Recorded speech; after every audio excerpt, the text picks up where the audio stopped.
Ye who read are still among the living, but I who write shall have long since gone my way into the region of shadows. For indeed strange things shall happen, and secret things be known, and many centuries shall pass away ere these memorials be seen of men. And when seen, there will be some to disbelieve, and some to doubt, and yet a few who will find much to ponder upon in the characters here graven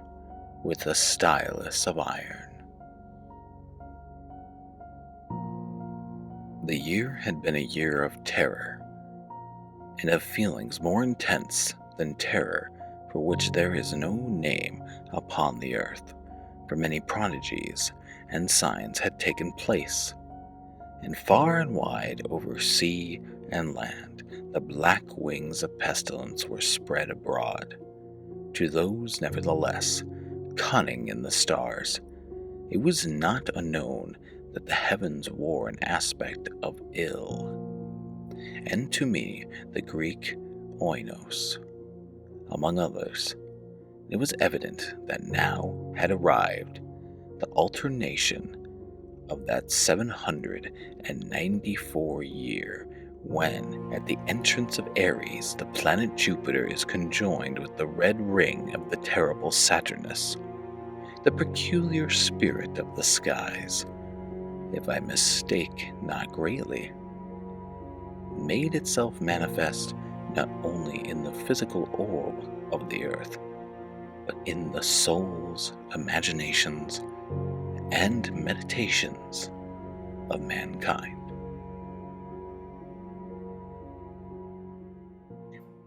Over some flasks of red Chian wine,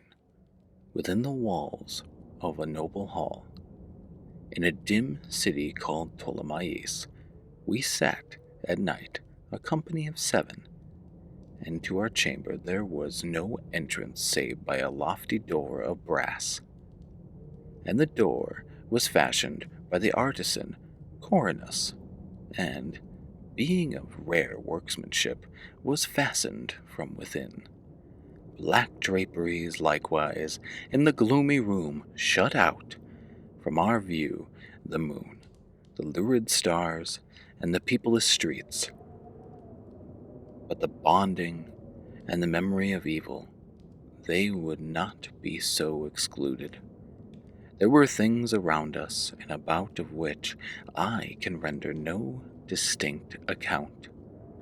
Things material and spiritual, heaviness in the atmosphere, a sense of suffocation, anxiety, and, above all, that terrible state of existence which the nervous experience when the senses are keenly living and awake, and meanwhile the powers of thought lie dormant. A dead weight hung upon us. It hung upon our limbs, upon the household furniture, upon the goblets from which we drank, and all things were depressed and borne down thereby, all things save only the flames of the 7 lamps which illuminated our revel, uprearing themselves in a tall, slender line of light. They thus remained burning, all pallid and motionless, and in the mirror which their lustres formed upon the round table of ebony at which we sat, each of us there assembled beheld the pallor of his own countenance, and the unquiet glare in the downcast eyes of his companions. Yet we laughed and were merry in our proper way, which was hysterical, and sang the songs of Acreon, which are madness, and drank deeply, although the purple wine reminded us of blood, for there was yet another tenant of our chamber in the person of young Zoilus, dead, and at full length he lay, enshrouded, the genius and the demon of the scene, alas. He bore no portion in our mirth, save that his countenance, distorted with the plague, and his eyes, in which death had but half extinguished the fire of the pestilence, seemed to take such interest in our merriment as the dead may haply take in the merriment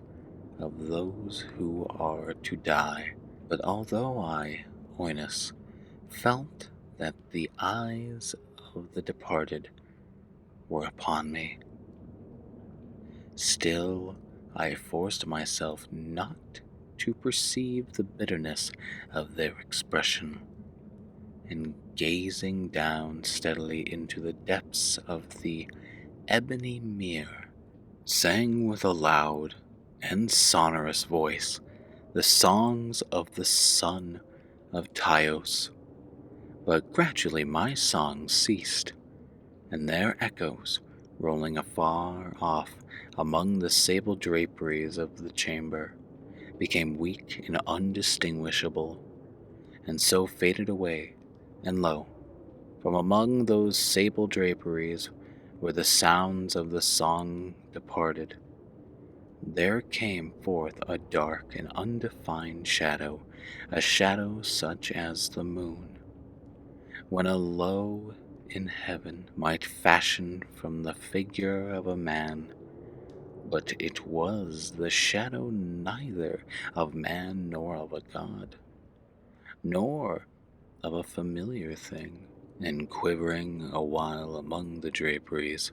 of the room, it at length rested in full view upon the surface of the door of brass. But the shadow was vague and formless and indefinite, and was the shadow neither of man nor of God, neither God of Greece, nor God of Chaldea, nor any Egyptian god. And the shadow rested upon the brazen door, and under the arch of the antipature of the door, and moved not nor spoke any word, but there became stationary and remained. And the door whereupon the shadow rested was, if I remember aright, over against the feet of the young man Zoilus enshrouded. But we, the seven, were assembled, having seen the shadow as it came out from among the draperies, dared not steadily behold it, but cast down our eyes and gazed continually into the depths of the mirror of ebony. And at length I, Oinus, speaking some low words,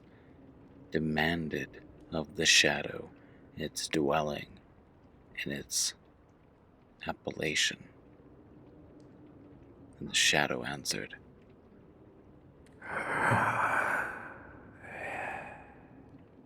I am Shadow, and my dwelling is near the catacombs of Ptolemaeus, and hard by those dim blades of illusion which border upon the foul Carrigan Canal. and then did we, the seven, started from our seats in horror, and stand trembling, and the shuddering, and aghast. For the tones and the voice of the shadow were not the tones of any one being, but of a multitude of beings, and varying in their cadences from syllable to syllable, fell duskly upon our ears in the well-remembered and familiar accent of many thousand departed friends.